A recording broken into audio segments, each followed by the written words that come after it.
Hey traders, this is Blake Morrow with ForexAnalytix, and you're listening to the week ahead video for November 21st, 2021. It's a holiday week. We have an actually pretty exciting week coming up, even though it's going to be a shortened week. So stay tuned, pay attention. But before we get into that, I need to mention, if you like these videos, make sure you give us a thumbs up. It is the weekend. I'm filming. The editorial team is working. If you give us a thumbs up, that goes a long way. It makes us feel good. Thank you very much. Also, subscribe to our YouTube channel. It's free to subscribe to the channel. It doesn't cost anything, but this way you don't miss any of our content throughout the course of the week. That is free. It all comes to the YouTube channel. Now, I also have to mention that if you haven't tried out ForexAnalytix, this is the perfect time to do so. We're upgrading the technology in our chat rooms and over the weekend. So it's going to, if you go into the chat rooms this weekend, everything is going to be wiped clean. We haven't done that since we've launched the chat rooms, but that's also going to give us the ability here in the next couple of weeks. We're going to have the ability to put a bunch of chat rooms on the same page, which is really cool. So we're just upgrading our technology over the weekend, but hey, you get to try it out and be one of the first to try it out. It is only $1 for 10 days. You get the premium version. You get all the analysis, all the live analysis we do. You get the chat rooms. It's only $1, $1. Okay. Then, you know, at the end of your 10 days, if you decide to say, well, I'm going to go with the light version because I just want to hear what the team has to say live analysis wise, I can still use the mobile app. I just won't have the chat rooms. That's fine. It's only $19 a month. So, but you get to try out the premium version for the next 10 days. Try it out. This is going to be a perfect time to do so, especially when things slow down on Thursday of this next week. Now, I have to remind Americans, it is an American holiday.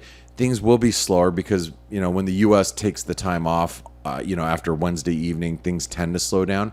But just remember, not everybody's celebrating the U.S. Thanksgiving holiday. So the Forex market will still be open. It's still going to be active. There's still going to be trades happening.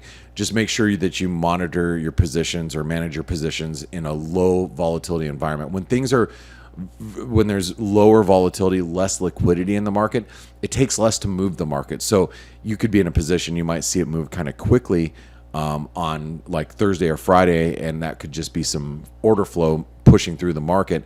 Just remember that when you're in a position, especially going into this week. Now, let's talk about this next week and why it's so important. Now, I'm going to take you into live charts. I'm going to go through the charts, talk to you how we approach the dollar, because the dollar actually broke out last week. But before I do that, I want to talk about the big news that we're kind of waiting for this next week. All week long, this last week, we were talking about a new possible Fed chair. We got Jay Powell and Brainerd, who might actually take the chair spot. Now, the reason why us as currency traders, it does matter, because Powell, most analysts feel that Powell will be better at fighting inflationary pressures. He may have been dovish, but he can turn hawkish. Brainerd, on the other hand, everybody expects her to be more of a dove, and in an inflationary environment, she just might not be as aggressive. Now, as a dollar or currency trader, that does matter because the dollar did break out. It had a massive breakout, and I think in order for the dollar to continue to break out higher, we have to see, you know, Powell retain his job, and then the dollar, you know, might retain its bid. If Brainerd gets the nod, we might see the dollar weaken back towards support, and how the dollar performs, you know, over the course of the next couple of months with Brainerd at the helm, it's going to be interesting to see. And I think that announcement, which should be before the Thanksgiving holiday, it is going to matter to the markets, and it's going to matter to what we're doing as currency traders, and especially, you know, currency traders and portfolio managers really have to sit on the information for a couple of days and kind of think about, you know, longer term what the implications are going to be. But what's going to happen is once you get that announcement, you're probably going to see some follow through for the next couple of days. So just think about that as a currency trader, right? If Jay Powell gets the nod, you know, the dollar might get bid, you know, and if it does, we might actually see it go higher for the next couple of days as people, you know, position for a stronger dollar. the flip side could be said for Brainerd. So I just want you guys to think about that as you go into next week. Just be careful, because if you're in a position and it's working against you, after the announcement, and you're like, well, it's going to come back. The institutional type of traders, portfolio managers might reposition themselves in the markets for the next couple of days following an announcement like that. And when it's low liquidity, you might just see the market grind a little bit. So I just want you guys to think about that as we go into next week. Let's talk about, the dollar index, what happened last week. So first of all, last weekend on the week ahead video, we talk about this big breakout in the dollar index. Now, we also were talking about this big channel. All right. On Wednesday of this last week, I actually turned around and I started selling dollars. I bought euros. I sold the dollar yen. And on Friday, the euro actually pulled back due to, some of the lockdowns that happened in Europe. And I actually ended up getting out of all my dollar positions by the end of the week. I ended up removing those, the euro and the yen. But I'm now trading on both sides of the dollar. I've been predominantly a dollar bull for the last several weeks, a couple months, just playing it to the long side. Now that we're up against channel resistance, now that we're up at the big 50% retracement, and previous, this is all previous support. You can see that previous support back in 2020. And you could really just say that this whole area, between this level and see that high right there, that is all resistance. Where you could call it a resistance zone. If support and resistance was an exact science, we would be gazillionaires. It'd be so easy. Oh, it gets to this one pip, it's going to turn. It's all a zone. So this zone, this area, is a big resistance level for the dollar index. We get much above 96.50, and we're going to probably see some sort of acceleration in the dollar index. But I'm not actually viewing it that way right now. I think this channel is pretty significant. I also feel that the Biden administration wouldn't have waited this long just to renominate Jay Powell. I think the risks at this point that he gets his job replaced, I think, is increasing by the day. The longer it takes for us to find out who the next Fed chair is, I think that is a bigger risk that's building for a Brainerd to take over. Now, become the new Fed chair. Now, if that's the case, the dollar might actually, come back down towards support. Now, support, as you all know, is going to be very, very big at the breakout point. Previous resistance is going to act as current support. That support is going to be at 94.50. In the event the dollar breaks back below 94.50, whatever dollar bullishness I had is going to dissipate right after that. A breakdown below 94.50, I'm going to be like, well, so much for the dollar. The dollar is going to, the dollar's toast. But this is kind of like that area, and it's, I'm when we're in this area, you see where I drew the blue triangle or square, and I've got the little arrow pointed. This is, we'll just call this is your sandbox. You play in your sandbox, right? You can play on both sides. You get up towards the upper end of your sandbox, you can be on the short side. You get to the lower end of your sandbox, you want to be on the long side. You want to trade it back on the long side down here.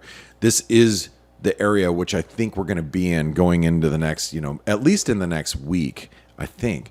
But again, if Powell gets the Fed chair position, maybe the Biden administration says, you know what, he's going to be better at fighting inflation. Let's not rock the boat. The markets are doing pretty well. We're at all-time highs in stocks. Let's just keep Jay Powell, and it's they convince him that it's the right thing to do. He sticks around. If that's the case, the dollar might actually accelerate higher. It very well could. Now, that's not the only thing that's happening this week. If you are going, oh, well, Blake, it's all about the dollar, going into, this Thanksgiving week. It's not. There are other things that are happening. So let's talk about a few other things that have my attention. First and foremost, stocks are at all-time highs, and we are maintaining gains. I thought that this, if you've been listening to these week ahead videos, especially if you've been listening to the F.A.C.E webinar. By the way, if you don't know how to get to the F.A.C.E webinar, it is a free daily webinar that we do. If you look down below in the description, there's a link to get to it. Also, if you go to ForexAnalytix.com and you go over to where it says webinars, right here where it says free F.A.C.E webinar, click that link. You get to the registration link. This way you get not only my analysis, but the rest of the team's analysis throughout the course of the week. You get our thoughts and our views every day. The S&P, you guys probably know this. I've been really, really hesitant as we've been at this 161% extension at 42.22. And I knew that was, trendline resistance, 161% fib extension. But what's interesting about the S&P is we are right at all-time highs once again. We're sitting right at this key resistance. It's held, and it's held on multiple accounts. But the fact of the matter is it's not pulling back. And, a market that doesn't pull back, it's like if the market doesn't go down, it's probably got only one other direction to go, right? I mean, it's not pulling back. And so as a bull, you've got to recognize that this market still has a lot of, it's got a good bullish foothold at the moment. And if you're a bear, you got to realize that you need to start keeping your stops a little tighter, right? Because it's not backing off. I would venture to guess that while we're above 46.25, which is this, you can see this black little trend line here. It's, flag support. We have a bull flag that's actually in play. You could actually take this other black line here. You could duplicate that, but you can kind of see where the flag points to would be the top of this trend line. So it's still bullish while we're above, like I said, 46.25. While we're above that, no reason to be bearish. We get below that, and then I think bulls might have, they might have second thoughts about being bullish, right? Okay, so just keep in mind, we have the S&P up against all-time highs as we head into seasonally, typically strong season for stocks. Now, you start thinking it's Santa Claus rally. Santa Claus rally, I've seen Santa Claus rallies start in, right after Thanksgiving holiday. I've seen them start right after Christmas holiday, which is the end of December. So just because you think, oh, we've got a, Santa Claus rally coming, doesn't mean Santa's going to come,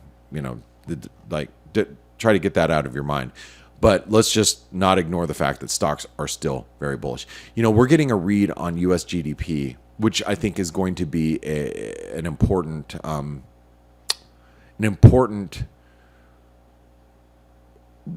piece of data at the end of this week. And I say at the end of this week because it is on Wednesday morning. We're going to get U.S. GDP. We're also going to get durable goods orders. So we're going to see a little bit of, inflation. Folks are going to be watching those durable goods orders really quick, or really carefully as well. We do have PCE just like a little bit later that morning. So, and that is probably the Fed's favorite inflation gauge. So that's all coming out on Wednesday. So that's going to, influence the market, in my opinion. But there's other things that are happening. On Monday, we're going to have German PMIs going to be out, all European PMIs. And you can see the euro has come right down to really what I consider key support. I've been playing the euro on the long side. I was buying it at like 113, 113.20, 113.30. I got hit on a bid at 112.58 or whatever that was. I want to say on Wednesday, down here when we spiked down at that level. I got hit on a bid down here. I'm sorry, on Friday, and then I spun out of everything, on that bounce back above 113. But I think the euro is around very, very, very key support, and I think you can play on both sides. Like if I get a rally back above 114, I'm going to be looking to sell euros. Move down towards this 112.50, maybe down towards 112, and I'm going to be a buyer. Now let me show you one of the most important charts to me, trading euros at this point. I want to take you out to a weekly chart in the euro. Okay, you guys with me thus far? It's a weekly chart. And we're going to zoom out. And I'm going to show you the last, 15 years worth of data. Okay. Maybe more. Yeah, here we go. 2008 spike high right over here 2011, spike high right here in 2014, spike high here in 2018. Now, once we broke that trend line, that weekly trend line, that was way back here in July.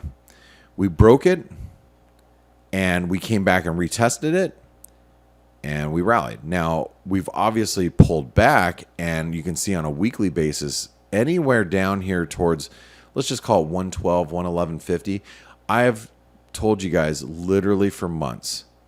I mean, daily webinars, week ahead videos, I've mentioned it. Just go back for the last couple, 3-4 months. I've said if we get down here, I am a buyer of the euro, and that hasn't changed at all. We get down here, and I think you want to at least take a shot at it. You know, is that going to be the bottom till, you know, from when we go to 111 all the way up to 140? It's hard. I'm just hoping that we get a nice, you know, bottom forming, you know, a hammer candle down there, and, you know, we can make a good 100 or 200 pips. That's all I'm really looking for. But I do think it's going to be a tradable level. It is going to be a level where we can actually play off of. So just remember, on Monday we're going to have European data coming out. We have German IFO data on Wednesday. Or no, I'm sorry, it was Tuesday. I was just thinking it was Monday, but it's actually Tuesday. We're going to have all that European data. I kept saying Monday. It's actually Tuesday of next week. We have the RBNZ, which we have the rate decision. Now, the RBNZ, I must say, has held up much better than the Aussie, which I'm not going to pull up the Aussie right now. If you want my updated view in the Aussie, come listen to the F.A.C.E webinar. You guys that are normal listeners, you know how I feel about the Aussie. It's been a great short since 75 cents, but we are nearing some support. The Kiwi also, I believe, is at channel support here, and that channel support comes in around 69.50. If we get back below 69.50, I think it does open up the door for a move back down towards 68 cents, which is a key breakout point. Okay. Now, are we going to get down there again? I think it has a lot to do with the RBNZ, because the market is expecting a quarter point basis hike out of New Zealand, out of the RBNZ. Now, if for some reason we don't get that, I think that is the catalyst that drives the Kiwi lower below 69.50. That's why I think it's important that we pay attention to that. That is going to be Tuesday night if you live in the United States or North America. It's going to be late at night in Europe, and it's obviously going to be Wednesday morning in Asia. So that's going to be pretty big. Okay, something to be listening to. So again, a couple key events that are happening this week. We do have Lagarde and Bailey are speaking actually on Thursday, and I think Lagarde's actually speaking on Friday as well. Now, remember, we're going to be in a holiday. I've actually seen, no joke, the euro move 100, 150 pips as I was carving Thanksgiving turkey. I want to say back in, we think about what year that was. I want to say it was 2008, maybe 2007, maybe 2009, somewhere around there. Big moves. Sometimes they can happen when there's low liquidity. I don't think that we're quite there right now yet, because the currency market volatility is still pretty low, but it doesn't mean you won't get bursts of movement. So just keep that in mind when you're trading the FX market. But guys and gals, I want to say, hey, well, if you haven't gone to tradersummit.net, make sure you do so. There's some great articles, great interviews, great daily analysis on tradersummit.net. Make sure you check that out every day. It's a great place to get just updated what happened overnight from so many great analysts. And I want to say thank you all for joining me today and spending your weekend time with me. I do appreciate it, and I'll see you on Monday morning on the F.A.C.E webinar. My name is Blake Morrow. Have a great remainder of your weekend. Hey traders, this is Blake Morrow with ForexAnalytix. Thanks for stopping by our YouTube channel. Don't forget to like these videos, share them, and subscribe to our channel so you don't miss any of the content that we provide here for free. Thanks for stopping by. I'll see you in the next video.